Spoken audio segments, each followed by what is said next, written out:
Lo que iba a ser un día tranquilo de descanso se convirtió en una verdadera pesadilla en el ingreso a la comuna Zapotal.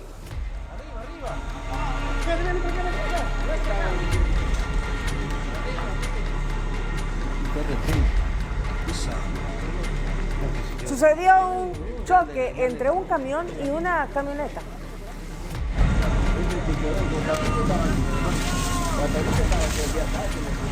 El camión perdió el control, se volcó y para peor, se incendió.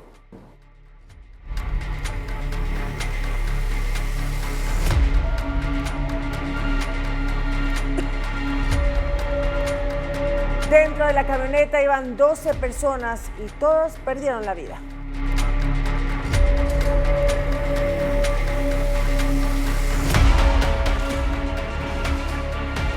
Y algo desgarrador, 10 de las víctimas quedaron calcinadas por las llamas.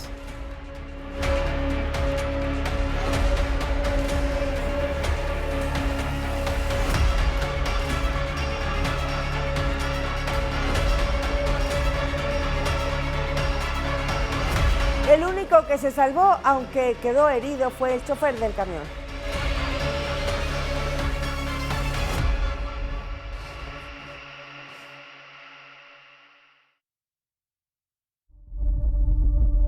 A recibir la información con Iván Casame. Iván, buenas noches. Adelante, por favor.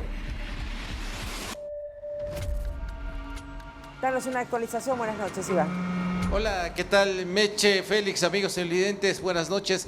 Sí, esta situación se torna más dramática y crítica para los familiares de estas 12 personas, considerando que 10 de ellas están totalmente calcinadas. Entonces el proceso de reconocimiento e identificación de los cuerpos va a ser una tarea bastante larga y complicada. Incluso los familiares han señalado que les han dicho en el departamento forense de la policía de la ciudad de Guayaquil que estos tomarán más de un mes. Habrá que esperar qué es lo que pasa, considerando que en estos temas se puede hacer las huellas dactilares, una prueba, pero como están incinerados, están quemados, es imposible este tema. También lo que se puede hacer es la prueba de saliva, bastante complicado. Entonces lo que queda es la prueba de ADN, hacer pruebas de ADN con parientes, familiares, hermanos, padres, de pronto hijos, aunque considerando que en este tema de lo que han señalado las víctimas son de 18 a 30 años de edad, todos son amigos del sector del Guasmo, un lugar populoso del sur de la ciudad de Guayaquil, quienes organizaron un paseo y viajaban en esta camioneta, salieron en horas de la madrugada para llegar hasta la playa de Santa Elena y disfrutar del partido de fútbol de Ecuador el día de ayer, pero lamentablemente no lograron llegar hasta su destino.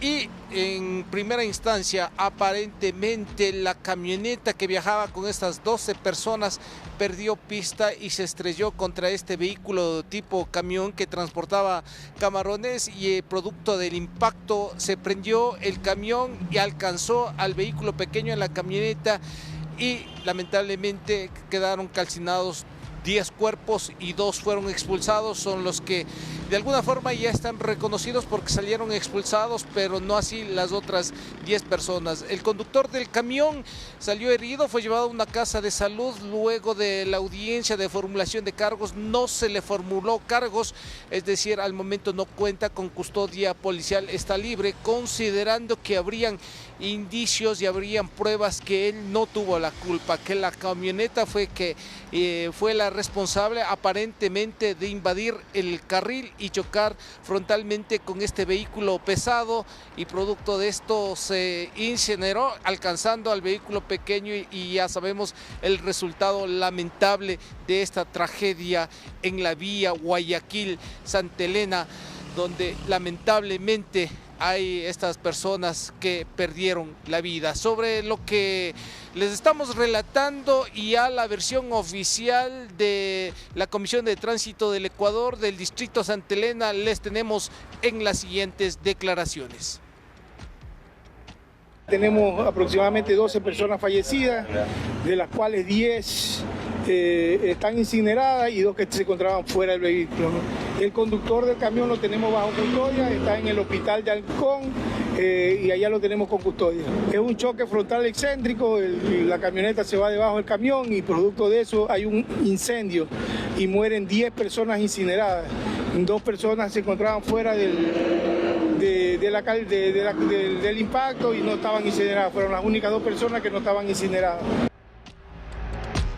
Lamentable, un nuevo siniestro de tránsito que tenemos que reportar en las vías de nuestro país. Hablaban de una camioneta, de un automóvil menor, más pequeño. Tenía sobrecarga también, Iván, esta camioneta con 12 personas en el interior.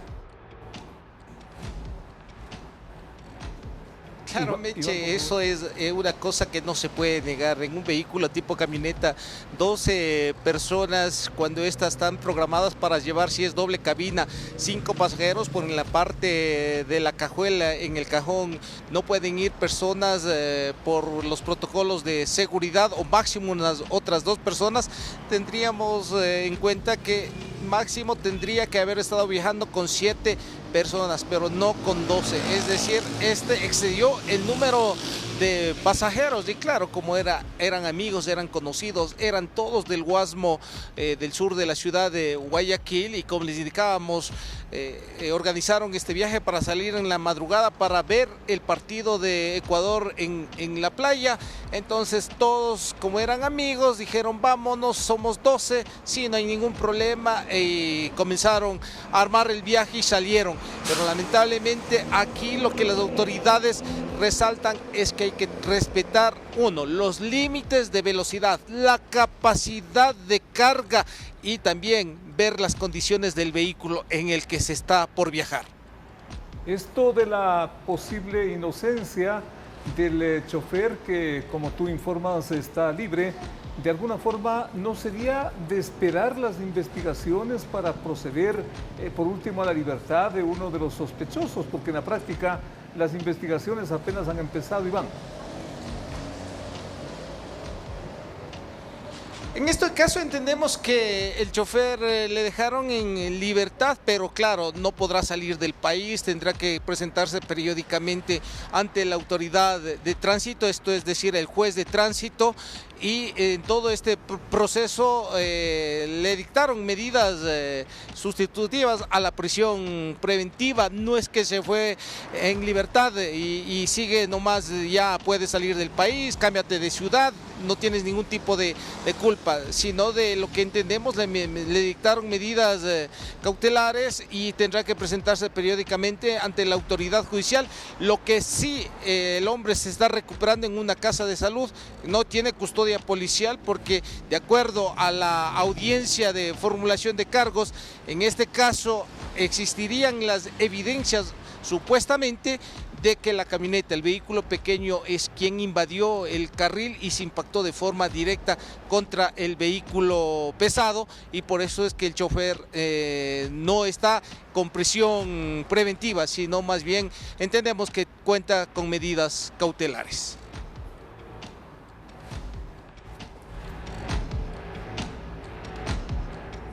Bien, gracias Iván por esta información.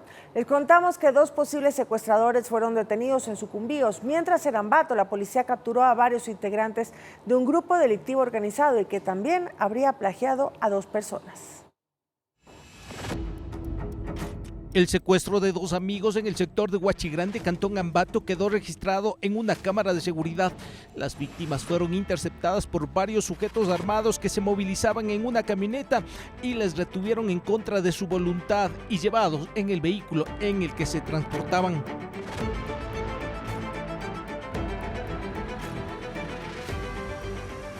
Que la modalidad de robo de vehículos se da mientras las víctimas se encuentran en la mayoría de casos libando en la vía pública en altas horas de la noche y madrugada. En este sentido, pues pedimos a los ciudadanos que tengan cuidado con esta situación. Tras la alerta, unidades especiales de la policía ejecutaron labores de rastreo y búsqueda. Los delincuentes llamaron a los familiares de las víctimas exigiéndoles $10,000 a cambio de la liberación. Las acciones desplegadas permitieron localizar a los secuestrados en el Cantón Salcedo, quienes fueron encontradas en buen estado de salud y puestas bajo resguardo para los procedimientos correspondientes. El operativo policial permitió recuperar el vehículo sustraído y la captura de 6 sospechosos, 4 hombres y 2 mujeres, quienes serían integrantes de un grupo delictivo organizado, y 5 registran antecedentes penales. Presuntos integrantes del GDO Los Lobos, que estarían involucrados en delitos de secuestro extorsivo y robo de vehículos. Mientras en Sucumbíos una respuesta inmediata y estratégica de la policía permitió la liberación del dueño de una ferretería, quien fue retenido en contra de su voluntad en un barrio del cantón Xuxufindi. Los secuestradores circulaban a bordo de una camioneta tipo taxi. El vehículo fue interceptado por los uniformados, rescatando a la víctima de 48 años de edad y logrando la captura de 2 sospechosos. A los secuestradores no les alcanzó el tiempo para pedir rescate por el comerciante. Iván Casamen, Noticias 7. En el norte de Quito, agentes antinarcóticos decomisaron más de 200 kilos de alucinógenos entre marihuana y cocaína. El operativo dejó 3 ecuatorianos detenidos, vinculados aparentemente a organizaciones criminales, concretamente a los Lobos. Tras varias semanas de seguimientos, agentes antidrogas identificaron a una organización delictiva dedicada aparentemente al microtráfico de sustancias catalogadas a fiscalización en varios puntos del distrito metropolitano de Quito.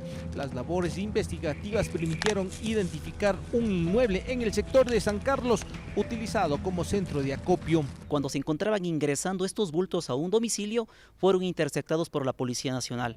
Como resultado de la operación, decomisaron 53 kilos de cocaína y 153 de marihuana, además de un arma de fuego, 3 celulares y un vehículo. Aproximadamente retiramos del mercado ilícito 840,000 dosis. La estructura estaría vinculada con alias Guarreña, quien recuperó su libertad tras ser capturado la semana pasada, acusado de estar vinculado al tráfico de drogas. El ministro del Interior denunció la actuación del juez penal que dejó en libertad a Juan Carlos M., señalado como uno de los cabecillas de la organización criminal, y otras 3 personas. Nos encontramos admirados como Policía Nacional y también debemos indicar que este sujeto aparentemente indica que tiene una enfermedad de carácter catastrófico y por eso ha recibido medidas sustitutivas a la prisión preventiva. Los 3 detenidos son ecuatorianos que no registran antecedentes, pero estarían vinculados a un grupo de delincuencia organizada que financia sus actividades criminales con la venta de droga al menudeo. Estos sujetos se encuentran asociados con la agrupación criminal Los Lobos.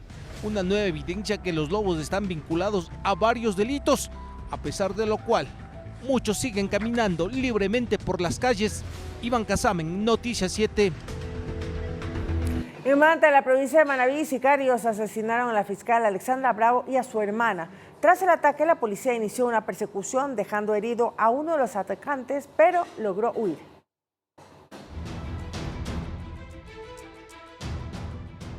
El atentado se registró cuando la fiscal Alexandra Bravo y sus familiares salían de comer en un restaurante de Manta, provincia de Manabí. El cual, cuando las personas salían de un local de servicio de sus alimentos, son interceptados por un sujeto que venía en una motocicleta color negra y dispara contra la humanidad de estas personas, producto de lo cual tenemos 2 personas fallecidas y 1 persona herida. Cuando el sicario se acercó a la fiscal, la hermana que la acompañaba intentó defenderla y forcejeó con el atacante, quien respondió con disparos. Una tercera persona resultó herida. De las personas fallecidas, una es la abogada Alexandra Bravo, fiscal de acá de Manta, y la otra una familiar de la fiscal. Un patrullero que estaba cerca acudió al lugar e inició una persecución para dar con los responsables. Allí hubo un intercambio de disparos, lo que habría dejado herido al sicario. Estamos buscándolo en las diferentes casas de salud y es importante que todas las casas de salud, médicos, dispensarios levanten las alertas si tenemos información en torno a esto. En la escena se levantaron 5 indicios balísticos de 9 milímetros. La fiscal asesinada contaba con custodia policial. Ahora las investigaciones se darán para revisar por qué no estaba resguardada al momento del ataque. Además, la Fiscalía General del Estado rechazó y condenó el ataque criminal, que aseguran es una represalia contra la lucha frontal contra las estructuras delictivas. Edison Saavedra, Noticias 7. En otro orden, a $155 millones asciende el financiamiento del programa gubernamental de ayuda al sector agrícola del país. Los créditos están destinados especialmente a jóvenes emprendedores y a pequeños agricultores. El programa de incentivos de crédito en beneficio de jóvenes emprendedores y pequeños agricultores, de acuerdo a las autoridades gubernamentales, tendrá tasas de interés menores, mayores periodos de gracia y alternativas de acceso para quienes no disponen de garantías reales. Gracias a los excedentes que ha generado CONAFIPS, se está destinando buena parte de ellos para colocación de crédito productivo. La Corporación Nacional de Finanzas Populares y Solidarias es la institución a cargo de vigilar el proceso, que beneficiará a pequeños agricultores y emprendedores liderados por jóvenes. Beneficiando a más de 30,000 pequeños agricultores y más de 8,000 emprendimientos liderados por jóvenes. Podrán acceder a créditos en mejores condiciones a través de las cooperativas, mutualistas y organizaciones que hacen microcrédito que trabajan con CONAFIP. La ministra de Economía y Finanzas, Saria Moya, enfatizó el monto económico que se movilizará para el financiamiento de productos crediticios. La movilización de hasta 155 millones para crédito productivo. Información oficial establece que el sector financiero popular y solidario tiene alrededor de 8 millones de usuarios y administra activos superiores a los $28,000 millones, representando aproximadamente una cuarta parte del sistema financiero ecuatoriano. Sofía Vintimilla, Noticias 7. Vamos con otros temas. Muchos hinchas ecuatorianos de fútbol mantienen la esperanza en que nuestra selección nacional logre una victoria ante Curazao, su próximo rival en el Campeonato Mundial de ese deporte, que será el próximo sábado. Afirman que la caída ante los africanos es parte del fútbol. En las calles de Quito este lunes, considerado por muchas personas como un día difícil, se siente triste, pues la tricolor perdió en su primer partido oficial de la Copa del Mundo ante la selección de fútbol de Costa de Marfil. Hinchas consultados comparten lo que sintieron tras la derrota por 1-0. Triste porque perdimos, pero creo que hay muchas cosas por mejorar. Hubo un mal planteamiento por parte del director técnico, igual los jugadores fueron con el ego y el orgullo muy alto y ahí están las consecuencias, perdimos. Triste, la verdad. Yo esperaba mucho más, pero bueno, se hizo lo que se pudo, ¿no? Sí, la selección ecuatoriana cayó, tropezó en su debut, pero también ha demostrado tener capacidad para levantarse. Que sigan motivados y que todavía no está todo perdido, todavía tenemos 2 partidos más y podemos ganar. Esperemos puedan, el director técnico replantear mejor, revisar la selección contra la que se va a jugar, porque no solo podemos basarnos en que tenemos la mejor defensiva europea, sino contra quienes vamos a jugar. La delantera tiene que cambiar por completo. Ya es momento de dar la oportunidad a las nuevas promesas que tenemos. Sí, pueden lograr quizás el siguiente partido ganar o empates, más que sea. El periodista deportivo Fabricio Flores cree que la caída de la tricolor en su estreno mundialista fue por lo que ya se conoce. Ecuador no tiene ofensiva fuerte. Y es satisfactorio decir que tenemos un gran arquero, que tenemos enormes defensas, los 2 últimos que estuvieron en la Champions League, como Pierre Incapié y también como William Pacho, que tenemos un gran volante como es también Moy Caicedo del equipo del Chelsea, pero desafortunadamente no tenemos ataque. Y el único referente es Ener Valencia. Un solo elemento prácticamente no puede sostener toda esa cantidad ofensiva que sí debería proponer Ecuador.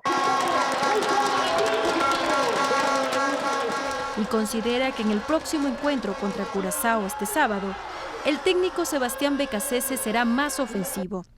Hoy más que nunca, la tarea es marcar. Y que no les extrañe, amables televidentes, que pueda ubicar a Ener Valencia y también Jordi Caicedo, otro peso pesado que podría estar en el ataque, sabiendo combinar de buena manera, estructurar tácticamente de buena manera y convenientemente los intereses para poder sí o sí y casi de manera obligatoria ganar a la selección de Curazao. Anaís Estrada, Noticias 7.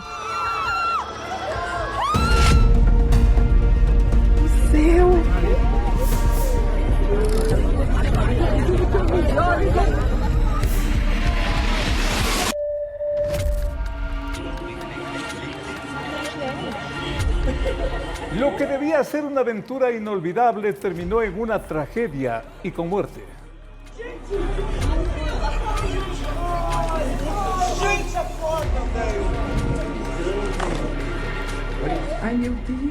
Algo que no se entiende. María Eduarda Rodríguez de Freitas, una joven de 21 años, perdió la vida al caer al vacío desde 40 metros de altura mientras practicaba bungee jumping en el conocido Puente del Esqueleto en San Pablo, Brasil.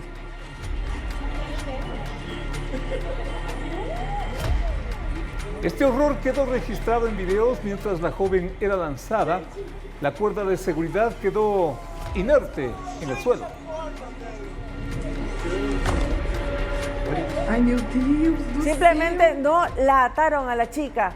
Los gritos desesperados de testigos confirmaron esta negligencia de los empleados, quienes tras este impacto intentaron escapar por una zona boscosa antes de ser capturados. Hay 6 detenidos por este caso de negligencia. Negligencia extrema que ha conmocionado al país.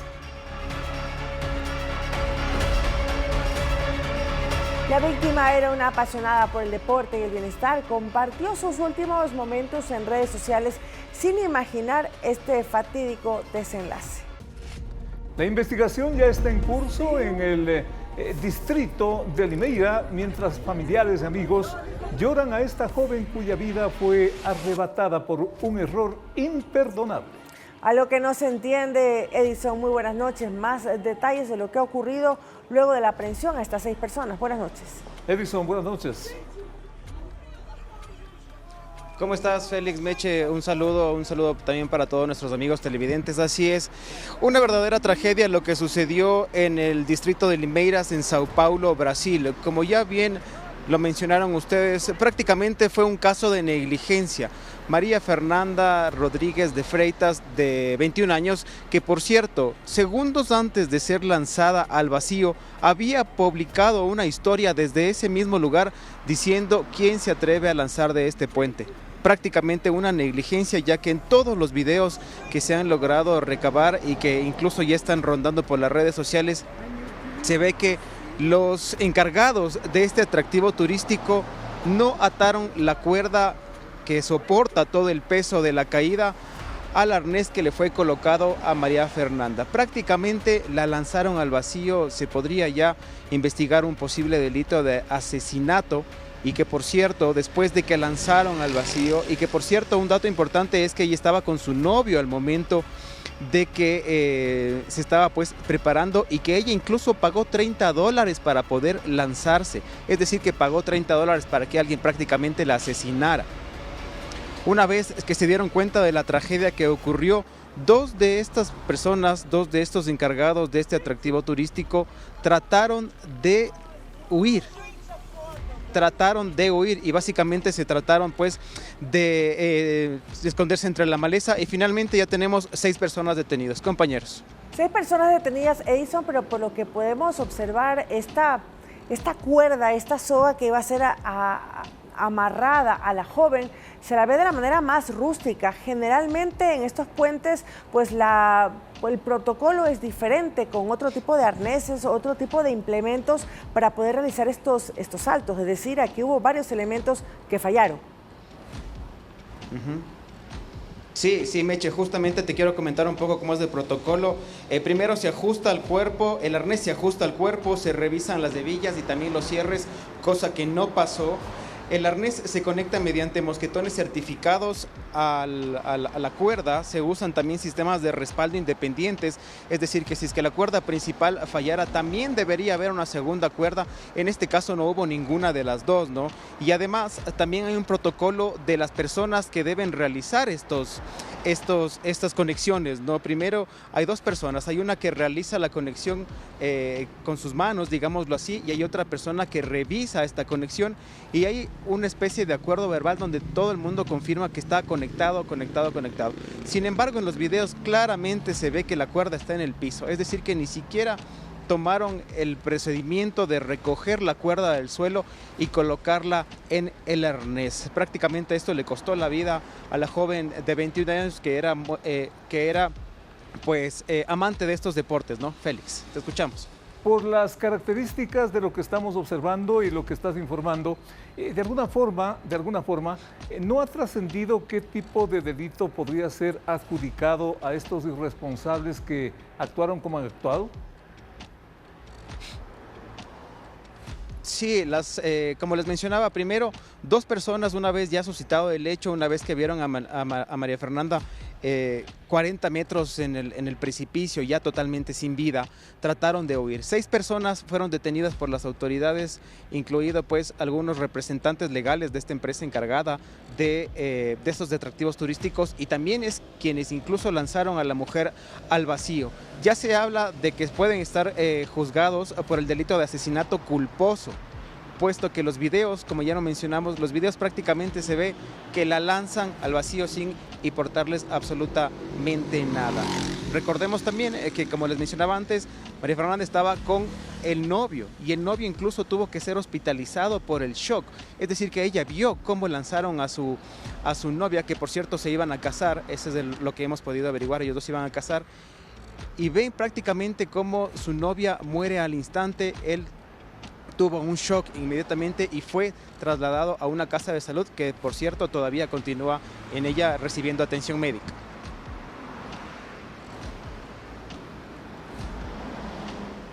Sí, bueno, compañeros, amigos televidentes, eso es lo que podemos darles sobre este caso que ha conmocionado a Brasil y que también ha puesto en el debate sobre las seguridades en este tipo de deportes de riesgo. Ustedes continúan con más. Buenas noches. Muchas gracias por la información. Vamos a estar muy pendientes a través del reporte internacional para ver en qué termina esta tragedia. Mientras tanto, 3 presuntos integrantes de los Lobos fueron capturados en Quito. Los detenidos tendrán vínculos con la banda de Colón Pico y en su poder se encontró 1 kilo de droga. En otro operativo, 16 personas fueron detenidas por tráfico de combustible en Galápagos. Veamos. La alerta ciudadana permitió la captura de 3 personas que causaban zozobra en el sector de Pifo. Inmediatamente la policía realizó un patrullaje y logró detener a 3 sujetos, alias Gato Gordo, alias Simba y alias Goofy, que tendrían nexos con el grupo terrorista Los Lobos, exactamente a la facción liderada por Colón Pico.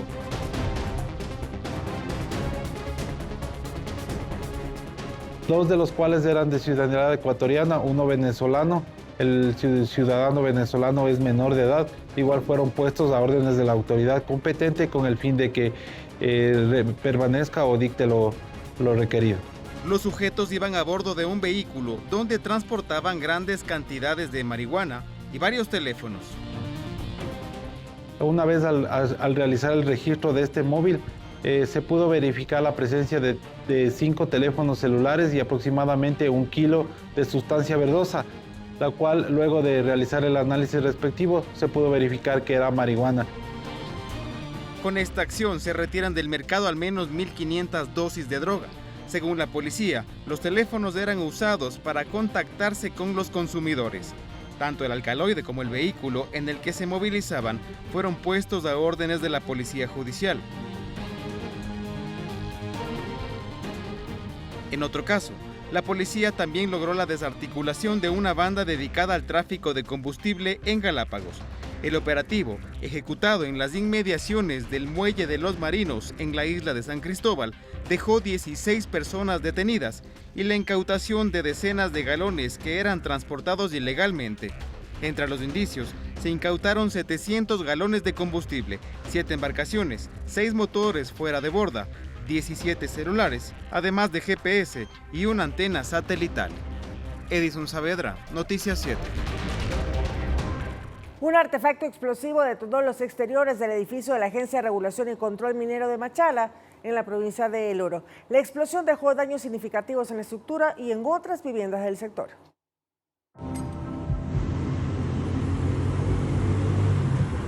21:38 del 11 de junio. Una cámara de seguridad captó el momento exacto de la explosión de una bomba que fue dejada en la puerta de la Agencia de Regulación y Control Minero de Machala, provincia de El Oro. Se reportó una fuerte explosión aquí en los bajos del edificio Río Can. Se reportaban de una motocicleta acompañada por un vehículo automóvil, quienes desde el interior de este móvil habían lanzado un artefacto explosivo. Inmediatamente se desató el caos. Muchas personas no sabían lo que ocurrió. La explosión provocó daños considerables en la fachada del edificio del Arcom y también en las edificaciones y viviendas aledañas. Se ha verificado preliminarmente ya afectación a varias estructuras de los edificios aledaños de acá. Son 3 que vamos contabilizando. Afortunadamente todavía no se reportan víctimas que lamentar acá y estamos en las investigaciones pertinentes para determinar las responsabilidades. El atentado no dejó víctimas mortales ni personas heridas. En el lugar se halló un panfleto con amenazas. Las unidades especializadas están realizando la fijación, levantamiento para determinar la veracidad de estos escritos. De su parte, el gobierno condenó el ataque e indicó que esta es la respuesta a los 88 operativos que el bloque de seguridad ha realizado contra la minería ilegal en varios sectores de la provincia. Este no fue el único ataque. 24 horas después, la atención se concentró en Zaruma, también en El Oro. Un grupo de motorizados atacaron una empresa minera fuertemente armados. La policía investiga ambos hechos. Edison Saavedra, Noticias 7. Edwin Romero, abogado de uno de los procesados en el caso Progen, denunció el robo de su computadora que contenía la teoría y las supuestas pruebas de su defendido. El jurista señaló que la información del caso está resguardada por peritos internacionales. Así quedó el vehículo del abogado Edwin Romero, defensa de Celso Sánchez, uno de los técnicos de SELEC procesados por los contratos con Progen. El vehículo fue ultrajado en el sector de la Cochabamba en Quito. En la vía pública, al momento que me estaba estacionado, ya me percato efectivamente que me estaban haciendo seguimientos. Van a la fuente, ¿no? Van a la computadora. Pero, como les vuelvo y les repito, toda esa información se encuentra preservada. No se ha perdido absolutamente nada. Romero aseguró que Celso Sánchez entregó también una computadora a Fiscalía para que se extraiga toda la documentación que tiene del caso. Sin embargo, según el jurista, el dispositivo ahora está dañado. Según el abogado Romero, habría manipulación de dicha computadora. Y una vez que se verificó la funcionalidad, el usuario y contraseña, se verificó los contenidos que tenía en la información, en la computadora. Que posterior digan que esa computadora no sirve, permítanme indicarles que esas aseveraciones que realizan ustedes son falsas. Además de la computadora, el pasado 31 de julio del 2025, Celso Sánchez también entregó su celular, donde constarían varios audios con las pruebas de los presuntos responsables. Tenemos los respaldos de los audios. Edwin Romero ya presentó la denuncia en Fiscalía por el robo de su computadora y también por amenazas que dice haber recibido por el caso Magnicidio FB. Recordemos que en este caso, Romero es abogado de la madre de Fernando Villavicencio. Edison Saavedra, Noticias 7. El presidente Daniel Noboa se reunió este lunes con Pete Hegseth, secretario de Guerra de Estados Unidos, con el objetivo de fortalecer relaciones bilaterales en materia de seguridad. El encuentro permitió revisar los resultados de las acciones conjuntas que Ecuador y Estados Unidos ejecutan para combatir al crimen organizado transnacional, el narcotráfico y las estructuras criminales transnacionales que afectan a la región. Como parte de la agenda, el primer mandatario también tenía previsto una reunión con Stephen Miller, el jefe adjunto de Gabinete para Políticas y asesor de Seguridad Nacional de los Estados Unidos.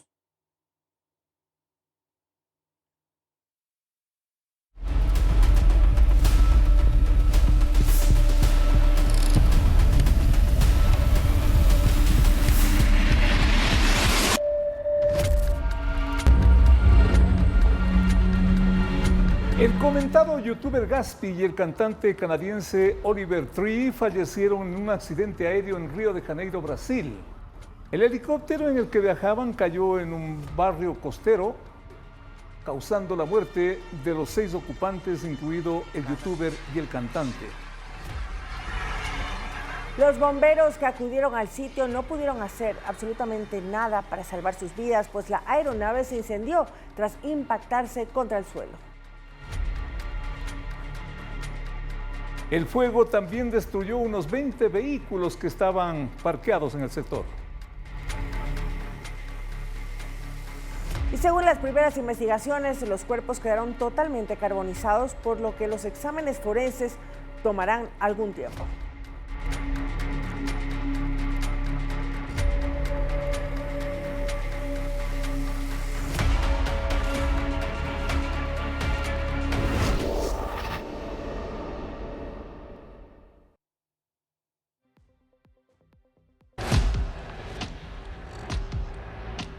Un avión de entrenamiento de las Fuerzas Armadas se estrelló este lunes cerca de la ciudad Mardán, al noreste del país, durante una misión de rutina de 2 tripulantes que murieron. Las autoridades confirmaron que los fallecidos son 2 oficiales, un teniente de vuelo de la Fuerza Aérea y un teniente de la Armada. El siniestro ocurrió en una zona urbana, generando conmoción inmediata. Las Fuerzas Armadas de Pakistán iniciaron una investigación para determinar las causas exactas que provocaron esta tragedia.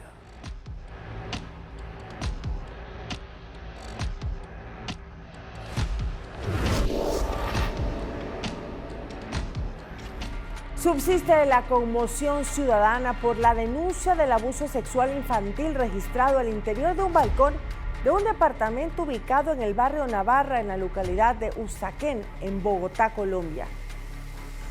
La violación ocurrió durante la tarde de este domingo y fue grabado por residentes del lugar, quienes con gritos intentaron evitar este delito mientras dejaban en evidencia al sujeto. Desde Migración Colombia se confirmó que este sospechoso, un sujeto estadounidense, ingresó como turista al país el pasado 6 de junio por el Aeropuerto Internacional El Dorado.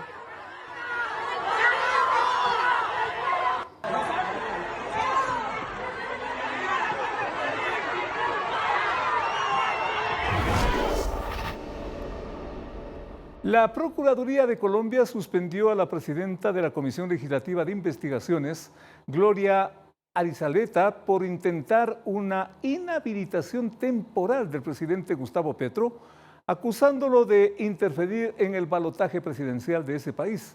El intento de suspender a Petro hasta después de las elecciones desató un intenso debate que confirma la polarización de la política colombiana. El candidato ganador de la primera vuelta, Abelardo de la Esprela, lo calificó de autoatentado legislativo. El oficialismo reaccionó expresando que con una acción sin base ni sustento se intenta perjudicar o golpear al presidente.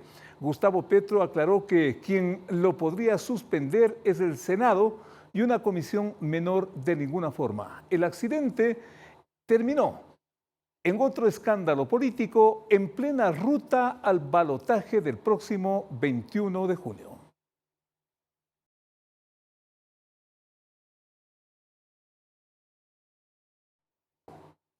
La Unión Nacional de Educadores busca la inconstitucionalidad de las actividades de los sábados en los planteles fiscales. El Ministerio de Educación respondió que son jornadas voluntarias, no académicas. El argumento central del magisterio es que el acuerdo ministerial va en contra de lo que establece la Constitución y la Ley Orgánica de Educación Intercultural, que establecen una jornada laboral máxima de 40 horas semanales. El presidente de la UNE, Andrés Quispe, aclaró que los docentes ya cumplen con labores adicionales fuera de su horario regular, tiempo que no es remunerado tanto entre semana como fin de semana. Lo que establece el acuerdo desconoce las necesidades personales y profesionales de los educadores, acotó. Que el acuerdo es muy claro, el acuerdo dice, el artículo 1 podrá los días sábados, pero en el artículo 2 dice de carácter obligatorio para estudiantes y profesores. Y lo más preocupante es que varias de esas actividades extracurriculares o complementarias, los profesores las realizamos ya entre semana. La ministra de Educación, Gilda Alcíbar, precisó el pasado 4 de junio los alcances del acuerdo que nada tiene que ver con actividades académicas u obligatorias para estudiantes y docentes. Las clases siguen siendo de lunes a viernes, número 1. 2, no hay actividades obligatorias el sábado. ¿Qué es lo que estamos haciendo? Más bien estamos reconociendo, validando, compensando prácticas que en las escuelas y colegios, todos quienes somos padres, quienes estuvimos estudiando, lo sabemos, las olimpiadas que se hacen un sábado, la reunión de confraternización de los padres, el Día de Padre, las mingas. El documento establece que el personal docente y administrativo recibirá días de compensaciones por las actividades realizadas los sábados y se aplicará por un día completo de descanso entre los días de Navidad y Año Nuevo. Eso es realmente lo que está promoviendo este acuerdo ministerial. Nuevamente, no es precarización de trabajo, no son clases de lunes a sábado, y es una actividad voluntaria que se realiza de acuerdo a la dinámica y al calendario académico de cada escuela y colegio. El acuerdo entrará en vigencia para las instituciones fiscales desde el próximo año lectivo. Javier Ceballos, Noticias 7. Las organizaciones políticas entran en una carrera contra el tiempo. Hasta el 2 de julio deben definir candidatos para las elecciones seccionales, mientras el Consejo Electoral contrató la impresión ya de las papeletas por $11 millones. Puede que sea una de las etapas clave, especialmente para lo que buscan todas y cada una de las organizaciones políticas que estarán en las elecciones seccionales de noviembre. El cronograma de preparación para los comicios establece que desde este jueves hasta el próximo 2 de julio, los partidos y movimientos políticos deben realizar sus elecciones primarias, es decir, deben seleccionar con sus militantes, afiliados o adherentes a sus candidatos que deberán cumplir con las reglas de paridad, alternabilidad, secuencialidad e inclusión de jóvenes para la conformación de las listas de candidatos. En estos procesos, al menos el 30% de las listas deben estar encabezadas por candidatas mujeres y se debe incluir el 25% de participación de jóvenes entre 18 y 29 años de edad. El Código de la Democracia establece que los delegados del CNE emitirán un informe sobre la transparencia y legalidad de los procesos electorales internos, documento que será tomado en consideración en la etapa de calificación de candidaturas que se abrirá del 2 al 17 de julio. En materia logística, el Consejo Nacional Electoral adjudicó el contrato por más de $11 millones al Instituto Geográfico Militar para la impresión de papeletas y documentos electorales y un convenio por $2.6 millones con la empresa Montgar para el bodegaje y posterior armado de los paquetes electorales. Javier Ceballos, Noticias 7. En pocos días, desde el 20 de junio, el registro civil atenderá los días sábados únicamente en 14 agencias distribuidas en 11 provincias del país. La atención será de 8 de la mañana hasta 5 de la tarde y se podrá solicitar todos los servicios que presta esa institución. La entidad informó que los trámites de las cédulas y pasaportes se atenderán sin necesidad de una cita previa, es decir, que los usuarios podrán acercarse directamente después de realizar el pago correspondiente.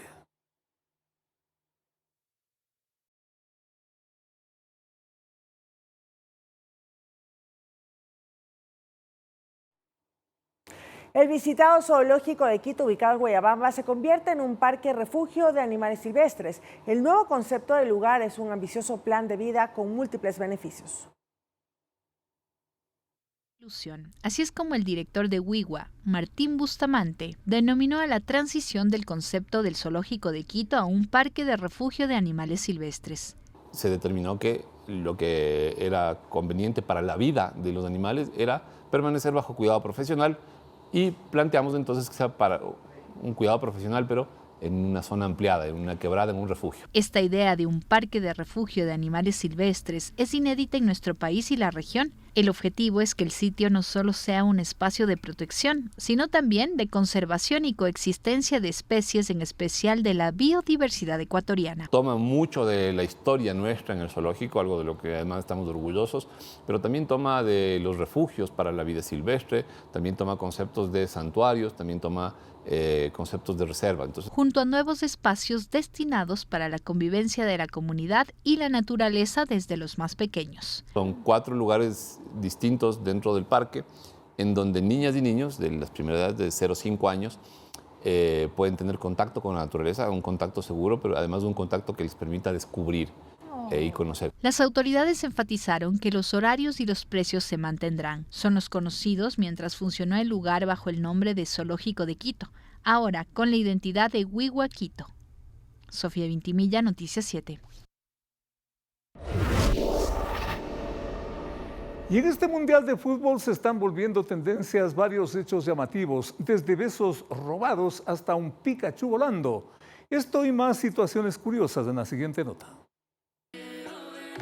Nadie puede negarlo. Más allá de mover pasiones, el Campeonato Mundial de Fútbol mueve también toda una maquinaria económica que hace del fútbol profesional un deporte altamente lucrativo. Algunos datos. Según reportes de entidades especializadas, se estima que la FIFA espera ingresos por este mundial por sobre los 10.900 millones de dólares.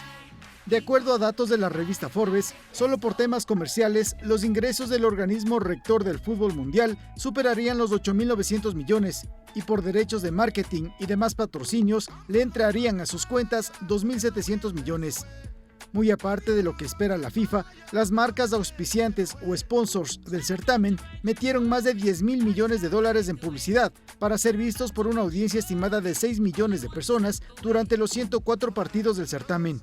Tanta será la ganancia de la FIFA que más allá del anhelado trofeo Jules Rimet, las 48 selecciones recibirán dinero por su participación.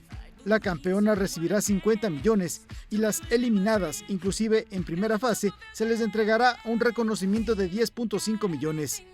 En los países organizadores, Canadá, Estados Unidos y México, se calcula que el encuentro mundial deje réditos por sobre los 80.000 millones de dólares, es decir, más del doble del Producto Interno Bruto de Haití o de Bolivia. Javier Ceballos, Noticias 7. Hay varios escenarios y muchos eventos llamativos en este Mundial Copa 2026. Tenemos algunas curiosidades para compartirles a ustedes. La cita planetaria no solo está haciendo noticia dentro de la cancha, sino también afuera de ella. En los últimos días, videos mundialistas se han vuelto virales en redes y los grandes protagonistas son los hinchas asiáticos, como este periodista de Corea del Sur, quien es sorprendido en pleno informe por una fanática mexicana, quien le roba una caricia en el cachete. También está este hincha nipón, quien es abalanzado por una marea de neerlandeses, previo al duelo de Países Bajos versus Japón. Lo curioso en esta escena es que el joven asiático flameaba con firmeza la figura de Pikachu. Y si no creíamos ver a un asiático tomando mate, el seleccionado surcoreano Cho Wei-sung nos tapa la boca. En las últimas horas, el delantero del Midland de Dinamarca se volvió tendencia porque previo al partido contra República Checa se lo vio todo canchero, acompañado del buen mate, típico de los albicelestes y charrúas. Y el fútbol no solo genera emociones, sino también lecciones de vida, como la de los hinchas de Japón. Los samuráis azules empataron contra Países Bajos y luego del compromiso, los seguidores nipones limpiaron los graderíos, demostrando su gran actitud como huéspedes. Los sudamericanos tampoco se quedan atrás, tal es el caso de los fanáticos tricolores que cobijaron la estatua de Rocky Balboa con el amarillo, azul y rojo. Esta acción, que se llevó a cabo en Filadelfia, según supersticiosos y creadores de contenido, habría salado a la Tri, que cayó en su debut mundialista contra Costa de Marfil. Los charrúas también ya están dando de qué hablar. Las calles de Miami están ambientadas al ritmo uruguayo. El swing del candombe de seguro se hará sentir en los estadios donde juegue el cuadro de Marcelo Bielsa. La fiesta futbolera apenas está comenzando y de seguro los hechos románticos, artísticos, caballeros y de hermandad seguirán ganando espacio en el evento más grande del deporte rey. Eric Barrera, Noticias 7.